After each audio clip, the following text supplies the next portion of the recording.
So the topic of today's video is, are exclusives anti-consumer? There were some people debating about this on Twitter. I put in my 2 cents for about 2 seconds, deleted the tweets. I said, you know what? I don't want to have type debates or nothing like that. Instead, let's have a discussion on video with my little man.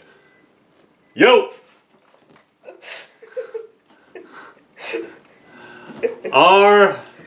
Nice.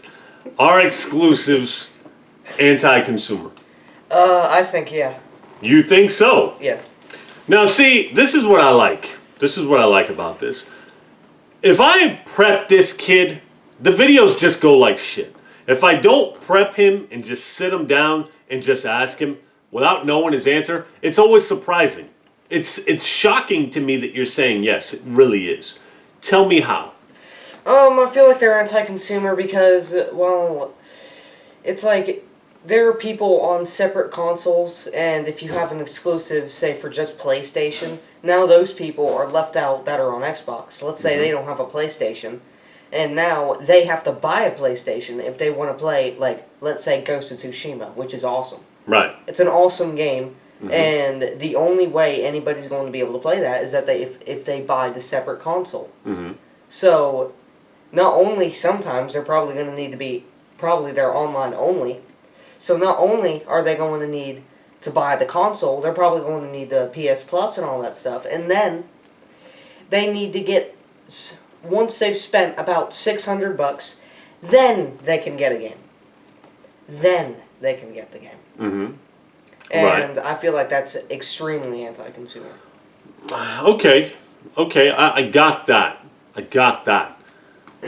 And honestly, I really don't have much of a rebuttal for that. Because when put like that, and I already know what they're saying. Oh, when put like that, no, that's how it is. I get it. Okay, I get it. And yes, that would be anti-consumer. But, okay, so do you think they're bad? Do you think exclusives are bad? Not exactly. Why not? If they're anti-consumer, why are they not bad? They are anti-consumer, but they're reasonable. It's like they're promoting a certain console. It's like Sony. Instead, Xbox is like just messing around with... Xbox ain't focusing on exclusives. Sony is over here sending bags of money to every developer they can get. And every developer is starting to put their games, like, for example, Ghost of Tsushima, onto the PlayStation. We got Miles Morales and all that stuff. And it's like, it's gonna suck for the people that are on Xbox, but it's like at the same time, I don't feel like they're bad because they struck the deal with Sony. And, nobody's forcing them to do it. Yeah, nobody is. Do you think if the developer had a choice, they'd want their game on as many platforms as possible? Yeah. Yeah. If given the choice. That would benefit them too. Right. Okay. But don't you think, like for me, my mindset has always been, if the game is on a system and I'm interested in the game, I'm going to get the system. I don't care where I have to play it. Okay? I don't care where I have to play it. I just go and get it. Does that make sense? Yeah. I feel like sitting back saying, oh, this game should come to my platform. This game should come to my platform. Isn't that a tad bit entitled? Yeah. I feel like that's entitlement. And they're going to say, no, that's being a smart and this and that. If it's a game you really, really want, can you wait for the damn thing anyway? You know what I mean? Yeah. If you really wanted the game, could you have really waited? Like a Xbox One S is $300. The Pro's gone on sale several times for $300. You tell me you can't spend $300 to play a game? I built a PC. I had a PC built. I bought a PC. So 2 separate PCs just to play Crysis 1. The first PC didn't work out. I had another one built just to play one game. That's the only reason I ever wanted a PC built. Now, this last PC, I was having problems out of Division 2 on PC, so I upgraded it, and I ended up gutting the whole thing and rebuilding it all over again with all new components so I could run the Division 2 at 120 FPS. Okay? I did that for the performance. I didn't sit back and go, I'm not playing Division 2 until it comes out on console at 60 FPS. Because it's never going to happen because the hardware is too weak. Does that make sense? Yeah. If I see a guy, let's say I work at a place that puts on performances. I find this guy that's extremely talented. And this guy can put on a show like no other. So I tell the guy, look, I'm going to give you this much money, man. I'm going to get you going. I'm going to give you an opportunity. I'm going to expose you to all this stuff, to all these people. But you have to sign this contract. You got to keep your stuff with me, man. You got to stay exclusive to me. He's like, okay, awesome, deal. And then boom, he comes to work for me. He starts doing these performances, and boom, my stuff's just selling out, and we're making bank. And people got to come to my establishment to see this guy perform. And then people at these other places start saying, this is bullshit. He should come work for us too. This is anti-consumer. I feel like that's not fair. Yeah, when you put it that way, yeah. You see what I'm saying? I feel like that's some bullshit. This is my guy. Why do I got to give you my guy? Come see me. Come here where he made the deal and come see him. If his performances are that good, come watch him. But you're saying, nah, he ain't worth me to come over there. He needs to come here. I feel like that's entitlement. You ain't entitled to my shit. This is my shit. You know what I mean? I found him. I gave him the exposure. Now he's blown up. Now you want him. Yeah, when you put it that way, it's actually it's super understandable, and it's actually kind of hard to combat against. It's like the only thing I can think of is just like it's not like people have to pay a lot of money so they can get a console. They need to get a whole separate system, even though they're happy with their one already, just so they can play. Yeah, but we're talking about people that pay to play online. We're talking about people that pay $60 for one game. We're talking about people that'll pay $500 for a dedicated gaming box that runs games at 30 FPS.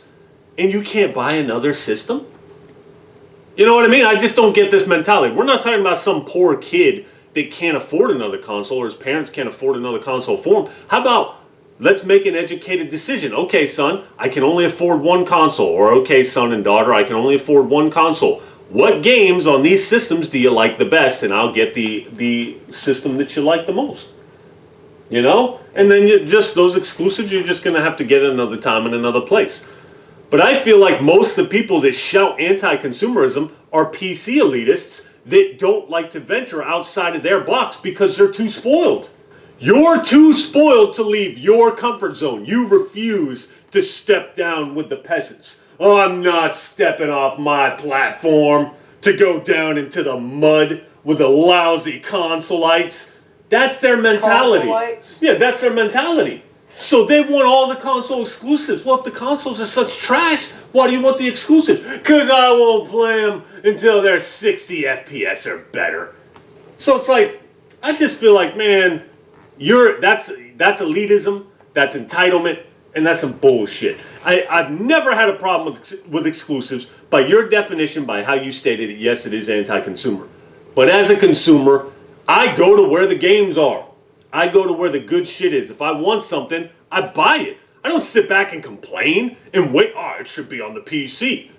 Not to mention, I've invested all this money in these ecosystems. If they were to come out right now and say all exclusives are coming out, all exclusives on PlayStation and Xbox are going to PC, I'd be pissed.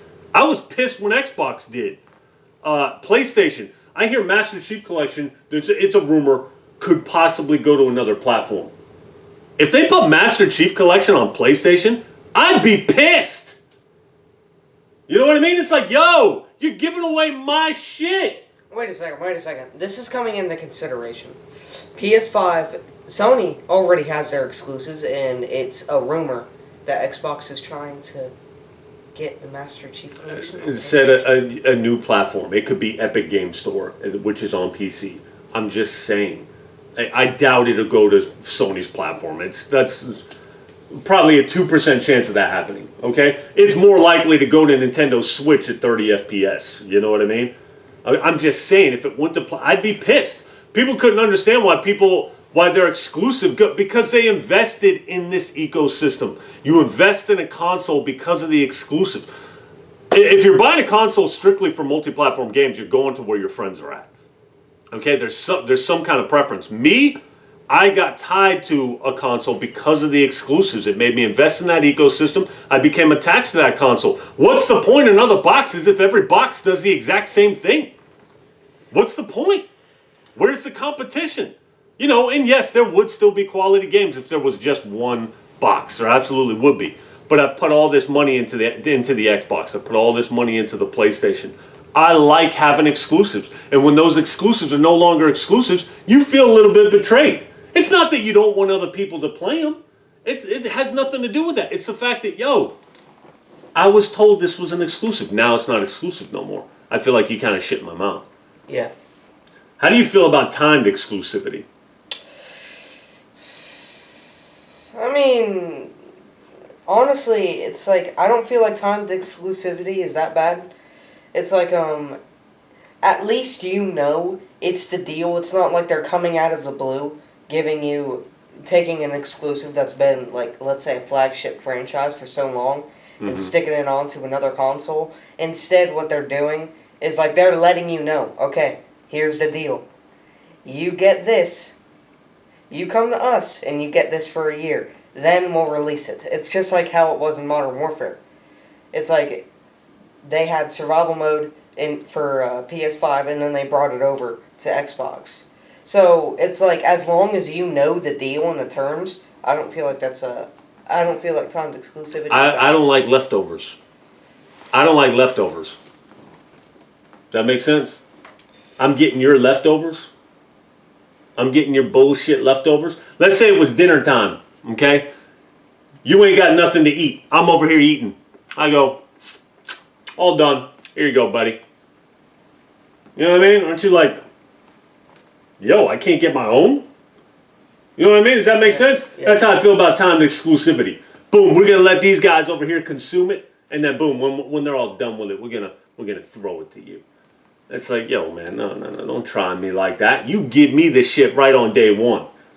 You know? Oh, I thought you didn't think exclusives were anti-consumer. It's like, no, I'll go to where it's at. Okay? But just keep that sucker exclusive. Don't pimp it out after you've let us eat all over it. You know what I mean? Don't just send it out to the other guys a year later. Now they're over here going, what do I want with this trash? It's all used up. And I know that's really the wrong mentality because the game's not used up. It's still an awesome game. It's probably not the best example, but I can't help it. That's just how I looked at timed exclusives. Does that make sense? It looks like you're trying to hold back laughing. No, What are you doing with your hat there, man? Fix your hat. So closing thoughts. Let's wrap it. Should there be exclusives? I think so. Why? Because it's like, dang it. It gives the box its identity? Yeah. I feel like it gives the box its identity. Oh, what it means to me. Okay, what are we doing there, buddy? Wait until the video starts and then... It's already started. Oh. Well, like, my plan is just to, like, look off into space, and then when you ask me a question, I go... Put the hat up like that. A funny guy. A funny guy indeed.